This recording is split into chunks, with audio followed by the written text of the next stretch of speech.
Meanest Doll in the World, Chapter 3, A Close Call.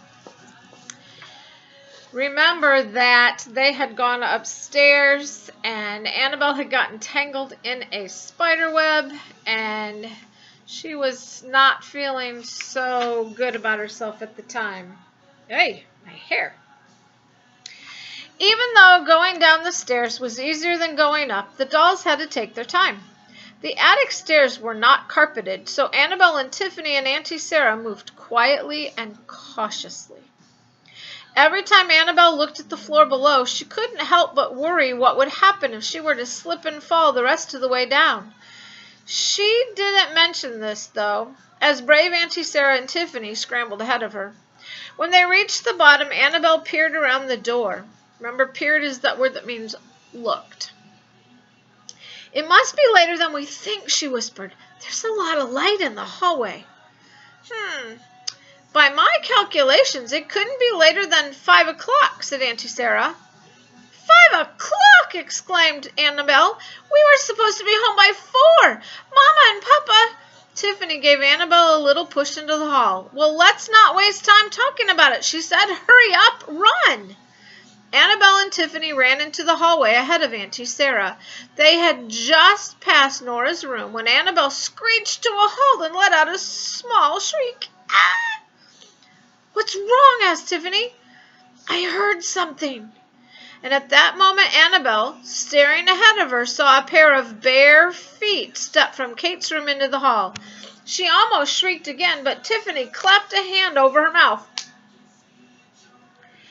Annabelle looked wildly around. Auntie Sarah had ducked back behind the attic door. Annabelle could see her shoes beneath it. The door to Kate's room was a few feet ahead. On the floor outside of it, just inches from the dolls, was Kate's backpack.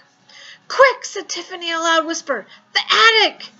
"No, she'll see us." Annabelle saw Tiffany's eyes jump hopefully to Nora's doorway. "We can't go there either," said Annabelle. She was feeling panicky. The bare feet were moving sleepily along the hallway, closer and closer.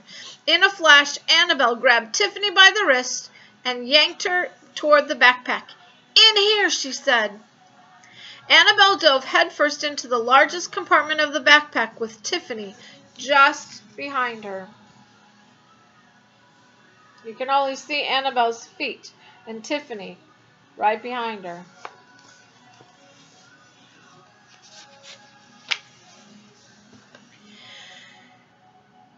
She tried not to squeal as she sat on something sharp, then felt Tiffany land on her head.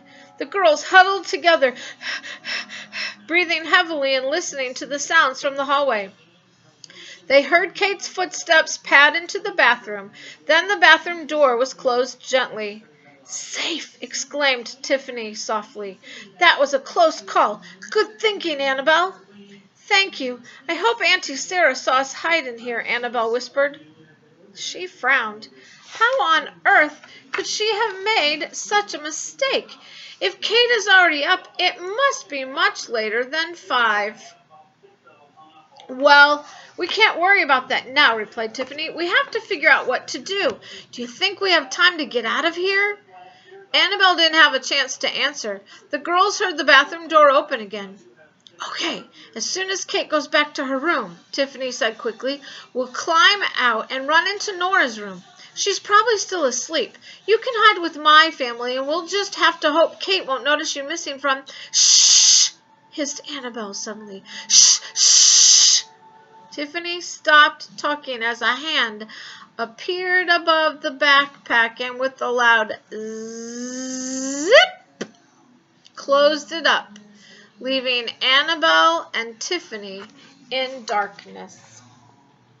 If you look real close, you can see how dark it is, and there they are in the middle of Kate's backpack. Annabelle grabbed for Tiffany's hand and held it tightly. Then the backpack was swooped into the air, and Annabelle felt Kate wrap her arms around it. She and Tiffany bumped up and down as Kate carried the backpack. "Where? Where are we going?" whispered Tiffany. "Shh!" was all Annabelle could reply. A few seconds later, the backpack was dropped to the floor. Annabelle crashed against Tiffany but remained silent. The girls listened hard. They heard Kate's radio playing. They heard drawers opening and closing and small thumps and clatters as Kate got ready for school. And all the while, Annabelle hoped that the following things would happen. That Kate would partially open the backpack and that she would then forget what she was doing, abandon it, and go downstairs for breakfast. At which point Annabelle and Tiffany would crawl out and go to their homes. They would have to admit to their parents what had happened, of course, but since Annabelle held Auntie Sarah responsible, she wasn't too worried about this. However, none of those things happened. Kate left the backpack closed, and presently she slung it up again and carried it downstairs. With a small thump, she deposited it on the floor. In the kitchen? In the hallway? Kitchen, Annabelle decided as she heard clinkings and clankings and smelled toast and eggs. Annabelle wanted desperately to talk to Tiffany, but she knew better. It was a miracle that she and Tiffany weren't already in doll state. The clinkings and clankings grew louder, and Annabelle heard voices. Soon the entire Palmer family had gathered for breakfast. Just when the noise in the kitchen became so loud that Annabelle wanted to put her hands over her ears, she felt Tiffany nudge her. Annabelle nudged her back. "Annabelle," Tiffany whispered urgently. "Shh! Oh, they can't hear us, not with all that racket. Annabelle!" "What?" "I'm sitting in gum." "Gum? Are you sure?" "Yes, I'm stuck in it. I can't move." Annabelle got to her feet carefully and held out a hand to Tiffany. "Here, let me pull you up." Tiffany took Annabelle's hand. Annabelle pulled and pulled and pulled. "I can't pull any," she said, puffing, and at that moment Tiffany suddenly flew toward her. The girls fell against the edge of a book. They hugged each other nervously, but all they heard was the sounds of chairs being pushed back and voices calling goodbye as Kate's mother and father left for their jobs. Here's the inside of Kate's backpack. And here is them getting thrown back to the back of the backpack, and you can see the edge of that book.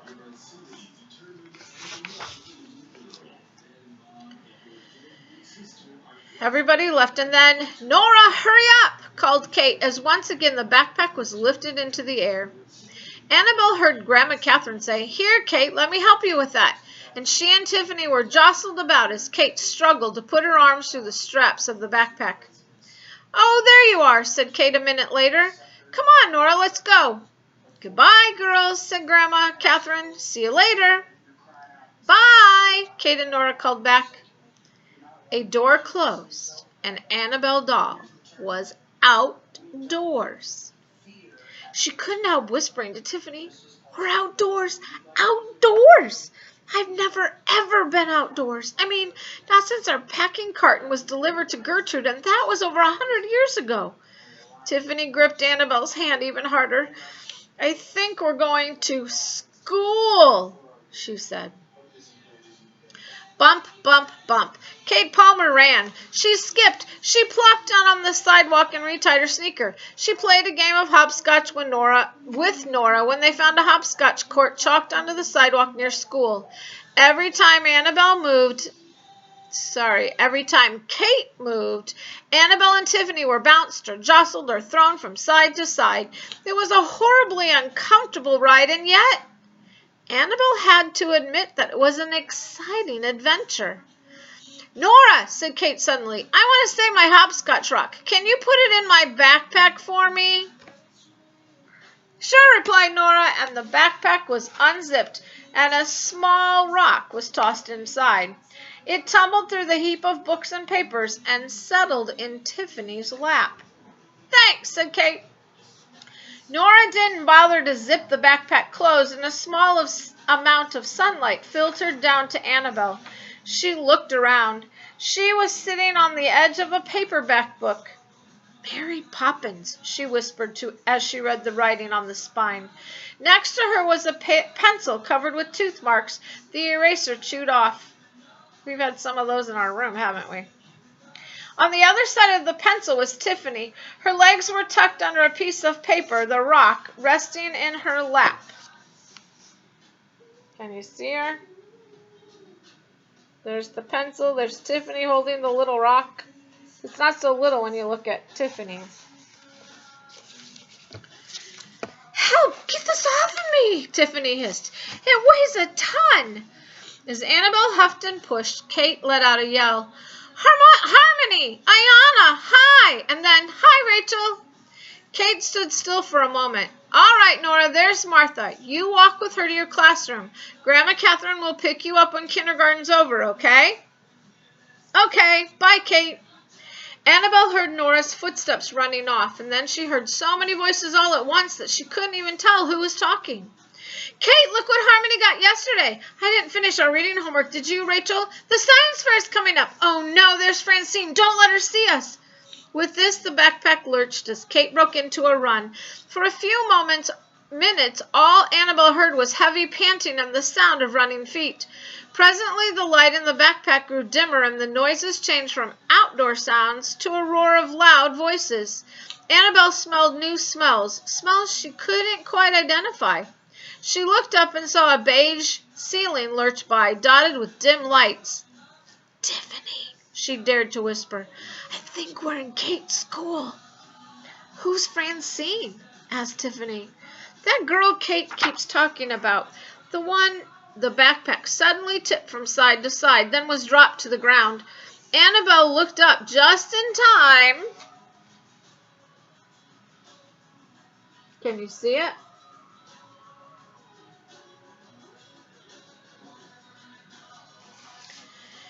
Just in time to see Kate's hand reaching down. It nearly closed around Tiffany, who leaped aside and squeezed herself into a far corner of the backpack. The hand grabbed up the hopscotch rock, then withdrew, then reached in again and pulled out a notebook. And then the backpack was hoisted high in the air where it came to rest on something hard. Look, Ayanna, said Kate, I found this rock. Kate's voice trailed off as a bell rang loudly. The roar of voices grew dimmer until finally Annabelle heard nothing.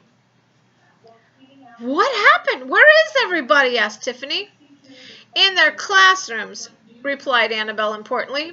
For years she had heard tales about school, first from Gertrude, then from Catherine, then from Annie, and now from Kate.